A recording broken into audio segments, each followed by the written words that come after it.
Building கட்டுறது ஒன்றும் easy இல்லைங்க. அது கமர்ஷியலோ ரெசிடென்டலோ எல்லாமே கஷ்டம்தான். ப்ராசஸ் எல்லாமே ஒன்று தான். ஃபஸ்ட்டு நம்ம சாயில் டெஸ்ட் எடுக்கணும். எடுத்த சாயில் டெஸ்ட்டோட சாம்பிளை நம்ம லேபுக்கு சென்ட் பண்ணி லேப் ரிப்போர்ட் வாங்கணும். அப்போ லேப் ரிப்போர்ட்டில் நமக்கு சாயில் டெஸ்ட் என்ன கண்டிஷனில் இருக்குது, அதுக்கு நம்ம என்ன ஃபவுண்டேஷன் போடணும் அப்படின்ற அவங்க கொடுக்குற அந்த வேல்யூ வச்சு ஒரு ஸ்ட்ரக்சரல் இன்ஜினியர் பிளான் பண்ணுவார்.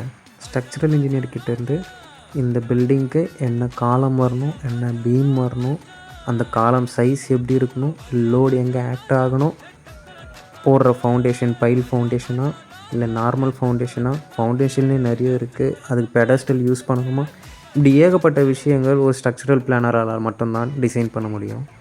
அது ரெசிடென்டலாக இருந்தாலும் சரி, கமர்ஷியலாக இருந்தாலும் சரிங்க.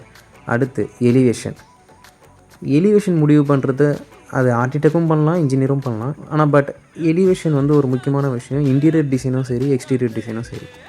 இது எல்லாமே ஒருத்தர் கையில் இன்ஜினியர்கிட்ட வரும். இன்ஜினியர் ஒரு பிளான் கொட்டேஷன் கொடுப்பாரு. அந்த கொட்டேஷன் மூலிமா தான் இது எல்லாமே நடக்கும்.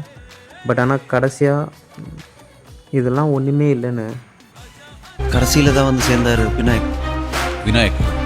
அது யார்? பிளான்லாம் ஒன்றும் வேணாங்க, மேஸ்திரி நானே கட்டிடுறேங்க அப்படின்னு சொல்லிட்டு உள்ளே வந்துடுறாங்க.